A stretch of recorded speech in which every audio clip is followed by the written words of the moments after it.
Chapter 1, Introduction to Business. This course is a course where we get to explore all different areas of business and look at different career options in business and just all of the different areas of business and how they help to create a positive and successful business environment. And Chapter 1 gives us a good overview of what exactly is business, studying business, does it entail, what are the different areas of business. So we are going to learn some basic business terminology. Keep an eye out for that terminology. Business has a language or that you'll get to know the terms for.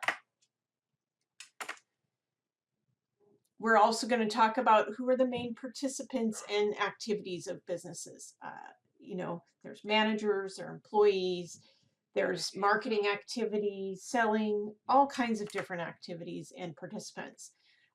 That will lead into business areas of study and careers. Specifically, we will talk about entrepreneurship, human resources, marketing, management, sales, international business, ethics, just to name accounting, finance.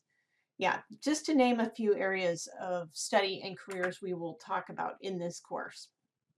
What's neat is that for those of you studying the 2-year business degree here, you will learn about all different areas of business and can bring that to your future career or future business that you're either working for or owning yourself. And for those planning to study a 4-year degree, you might learn which specific 4-year degree option you want to choose, as those studying businesses at a 4-year college usually choose a specific topic such as marketing or management to concentrate their studies. And lastly here, we're going to, in this chapter, not only discuss basic business concepts, but we'll just define economics and compare the 4 different types of economic systems. While economics is not traditionally a business-related course, it does play a role in the function of business. And so we will briefly define economics and economic systems. All right, and with that economics and economic systems, we'll talk about the role of supply, demand, and competition in a free enterprise system,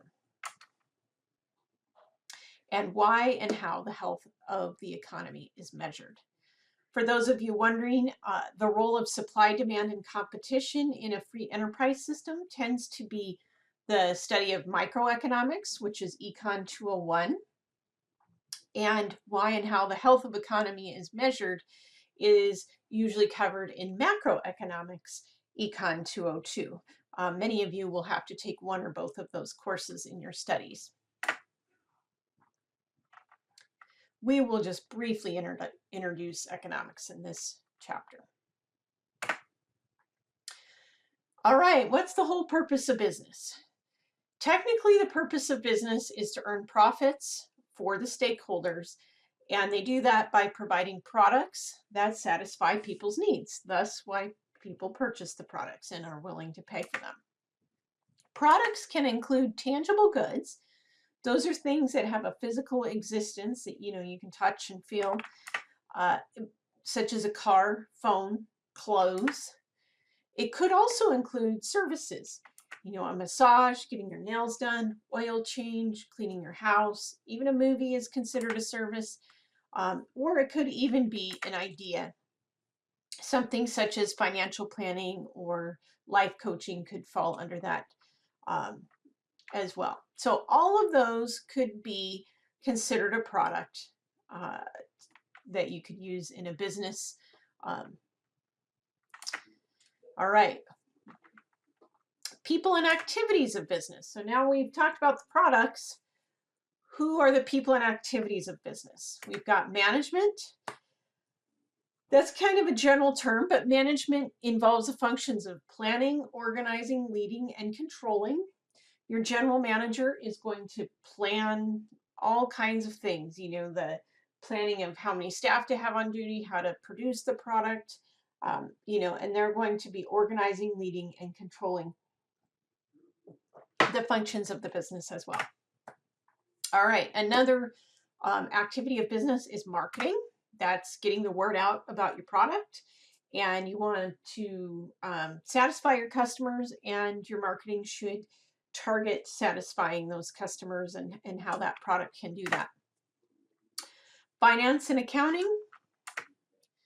That refers to the activities concerned with the accounting for all the money and monetary transactions going in and out of the business. So those are some activities of business and some people. Stakeholders are a little bit different. Those are anybody with a stake in the success of a business. So it could be like the stockholders or owners of a company, but really an employee is a stakeholder in a sense too, because you have a stake in the success of the business as well. Why do we study business? Well, there's many different reasons. One is to give you some skills and knowledge you'll need to prepare for your future career. You may have a future job or own a future business, let's say, where you will need to apply some of these skills: marketing skills, sales skills, management skills, accounting skills. And so we're going to learn all of those different skills in this course, the basics of those skills. And then as you further study business, you'll learn more and more about each of those areas as well. Also, you want to study business because it helps you understand activities needed to provide goods and services. Again, this can help you in your future career, but it also can help you as a future consumer as well. And then it can help you become a well-informed consumer, as I said, and member of society. When you know about how businesses run, you can know about how different things affect different people and different businesses. You'll see that as we go through here, you'll have a different perspective on business as you study in this course. All right, so business and career and educational options. I'm just going to briefly cover this. Some of you may be in this class because you're pursuing a 4-year business degree. So from this class, you'll get the basic business knowledge you'll need to study further business classes, but you'll also get a chance to look at the different degree options or areas of study in business, because as you go to a 4-year college, you will likely pick a concentration area. So examples I talked about earlier were international business, entrepreneurship, management, human resources, marketing, accounting, and finance. There are other options for business degrees as well, but those are some of the common ones. Some of you are in this course because you're pursuing the 2-year accounting or business associate of applied science degree.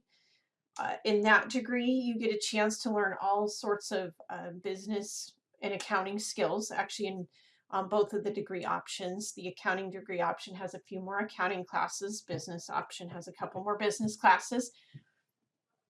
And it helps you, again, if you are planning to start your own business or work for another business, you gain some of the skills in all of those different areas, because especially in a small business, they may not be able to hire a separate person to do human resources and marketing and accounting. So this class will help you gain knowledge in all different areas, even if that might not be your end game for concentrating your skills. All right, Clatsop does also offer a 1-year certificate in business. Some of you may be pursuing that. And we also have what's called career pathways, which are some groupings of courses that you can earn what's called the career pathways. Those are meant to take less than a year. And many of you yet are also in here for maybe you don't necessarily aren't going to maybe pursue the full degree options, but you may want to open a business in the future, or you want to find out what exactly is the study of business and is this something I'm interested in? Or maybe you know someone with a business and want to have the basic knowledge to help them in that. So really this class serves a lot of different purposes in career and degree options. Job openings in business are plentiful. Businesses are everywhere, and I've seen a lot of local job opportunities. In the past, when the economy was a little better, there was tons of opportunities, but there are not as many now, but there's still opportunities out there. I've talked with local business folks in the business community, and one thing I'm hearing is that marketing and anybody that knows how to run like social media and websites, that's a huge need. Bookkeeping and accounting tends to always be a huge need in business as well. I've also run across some HR, human resources openings, and there's always openings for different types of management opportunities as well, whether it be office managers, general managers, those kinds of things. And so there are local job opportunities in business, and studying business really gives you some opportunities there. All right. So with this, we have our first assignment, which is the career assignment. It is posted in the course, and more details are there. Make sure you click open the attached document in the Dropbox detailing what the career assignment is. But in general, you will look up a job opening of your choice in a business field. So you do need to pick a business field, and you're going to write up a little bit about that job opening, some of the skills needed, and the pay and whatnot for that assignment. And for that assignment, you can go to look for a business job opening on Indeed.com. Is a really popular place to look for that. And when you go to that website, you can type in the location, and you can type in the title of the job, or say human resources in there to do a search. I'd like you to see what you can find locally, but if you need to expand your search to, like Portland or Oregon or something, you can do that as well. The employment department, the Oregon Employment Department also has a website where you can search. The Astorian has help wanted section as well. I've had the best luck with the Indeed.com. Okay, so in our business chapter, we talked about we were going to briefly discuss economics, because economics plays into business, and so we do want to have just a little bit of general knowledge about it. The idea of economics is that resources are scarce, and how are they allocated to produce goods and services in an economy? Resources are things such as natural resources. That's kind of the most obvious one. We only have so much land in the world. We only have so much water in the world. Those are a couple of examples of limited natural resources. Human resources as well. You only have so many people in the labor pool, and you only have so many people with the right qualifications, I'll say. You also have limited financial resources, which is also called capital. You don't have money everywhere. And then there's also limited intangible resources. Again, intangible is stuff that has no physical presence. So that is more of like brain power. There's unlimited intellectual brain power type capacity as well. And so for this, I'm not going to play the video during this session, but I ask that you play this video to learn about different economic systems. That will be important in learning the material for this chapter, and we do have quizzes every few chapters, and we will have a comprehensive final exam in the class. So that's something you will want to learn about. So there's a video here, and I've also have the links up in Brightspace if these don't work. And please go ahead and watch this video about economic systems. And economics also involves supply and demand. So our resources are scarce, And when we look at economics, we have what's called the supply of the product, which that's how many of the product we have, and the demand of the product, which is how many people want that product. And again, resources are scarce, so you can only make so many. But where the supply and the demand meet up is what's called the equilibrium price. So when the supply of the goods equals the amount of the goods that are demanded, that is where you set the price. And again, I've got another video here that I'd like you to watch on this. It gives a graphical presentation of supply and demand. But these are terms we will mention throughout the class.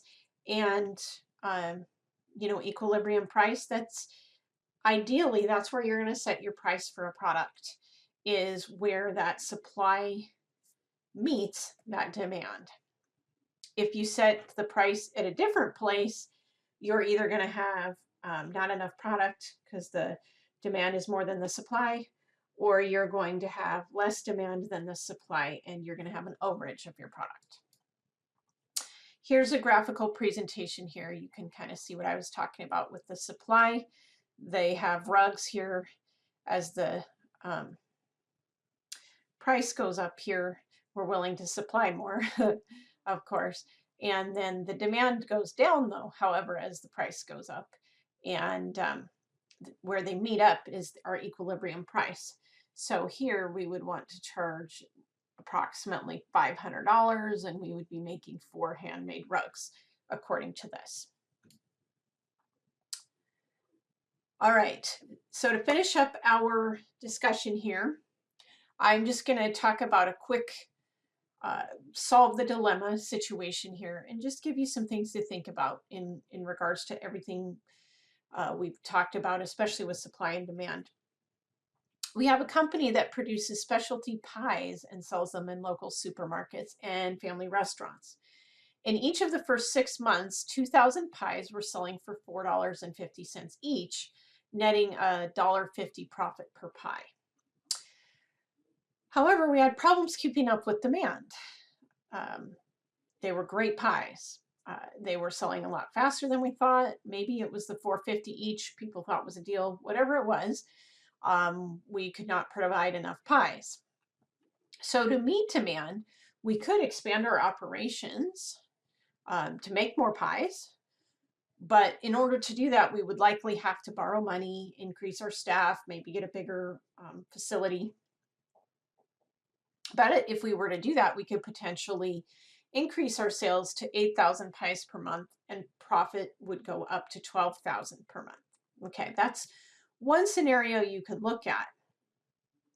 Now, another scenario, though, you could just maintain your current production level and raise prices. Remember how where your supply and your demand curve meet up is where you should set your price. Well, if your supply is much lower, then you're going to, and your demand is where it is, you're going to be able to set a higher price level and sell that same number of pies. So that is an option. You're always taking a risk there, though, because maybe if you raise prices, all of a sudden people won't buy the pies. But economically speaking, you should be able to raise that price to an equilibrium level. We talked about expanding the facility and staff, and then we could maintain the current price but just have more pies. Or we could contract the production of pies to a national chain, giving Shelley a percentage of profits with minimal involvement. That would be like she basically sells off her pie recipe / production and to, let's say, a famous national chain, and they're just going to give her, for every pie we sell, we're going to give you $1 or 10% or whatever.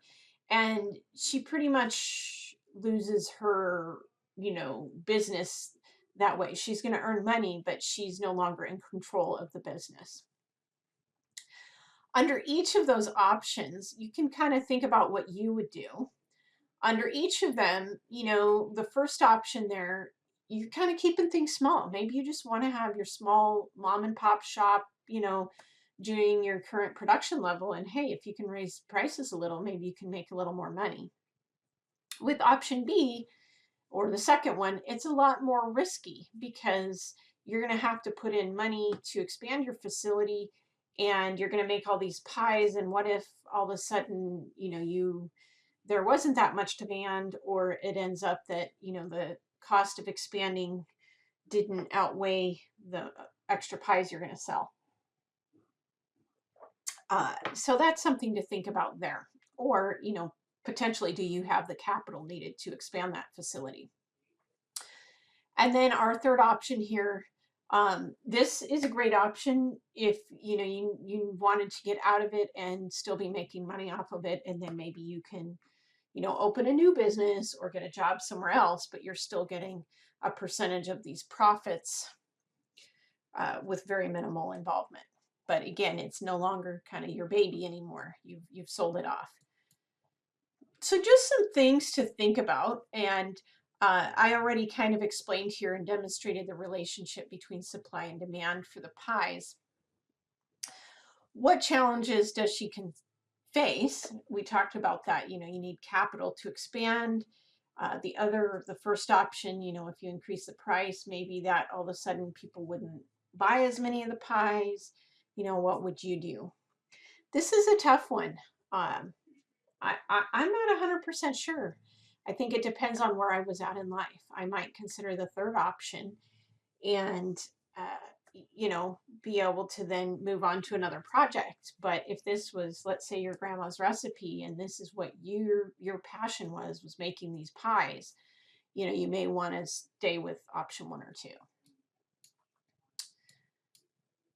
All right. So anyway, those are some of the scenarios we're going to consider in classes. We'll have different situations we'll get to look at, and you can kind of see like, oh, okay. Anyway, moving on to the economic foundations of business, I'm going to talk about competition. 4 types of competitive environments. One is what's called pure competition. Pure competition is actually kind of rare because that's where you have the exact same product, pretty much. So let's say unleaded gasoline is pretty much the same thing at the Shell station, at the Costco station, at the Fred Meyer station. So that's pure competition. Then we have monopolistic competition, which is more like your fast food, let's say. Wendy's has a burger, Burger King has a burger, McDonald's has a burger. They're all hamburgers, but they're slightly different. Maybe one of them has a brioche bun, maybe one is considered, 100% beef. Whatever those small differences are, they're not quite pure competition because they're not exactly the same hamburger, but they're very similar products. Whereas oligopoly is where you have several large players in the market. So an example of an oligopoly might be the airlines, let's say, because there's only a few different companies. There's Delta, American, Southwest. There's not as many competitors, but the competitors that are there are pretty large. And then we have a monopoly. A monopoly is where there is no competition. An example of a monopoly could be something like the power company, because the power company, you only have one choice of where to get power around here. So when you only have one choice of where to buy your product from, that's a monopoly. So the airline industry I already used as an example. It would be an example of an oligopoly because there's a few large players there. All right, so looking at the economic foundations of business, we talked about supply and demand. Now we're looking at measuring the economy. When we do that, we have economic cycles and productivity. You can see here, this chart I have here is the financial and business cycles of the United States. And you can see this only goes up to 2050. You can see how things go up and down, and how you have when the economy's down or up. And we have them marked like, the great financial crisis happened up here and it caused things to go down. All right. So these are the business cycles, whether our economy was up or down. I guess that's the way to look at that. After 15, it went up, and then now I would say we're in a down cycle. During economic expansion, which is kind of when you're going up the curve here, there tends to be inflation. That's not always the case. And sometimes you can also have inflation when you're going down, which we kind of have now, but that's not usual. Usually economic expansion causes inflation because you have a lot of demand for product and people have money out there to buy the product, and that causes prices to go up. And again, expansion is where you're going up the curve. Contraction is where the curve starts going back down and is called a recession or a depression. The difference there is that a depression is more severe. And with that tends to be more unemployment. And you'll see here, I pulled up the Clatsop County from July 2019 unemployment rate here. And I know that's old, but I wanted to show that that's what it was in 2019.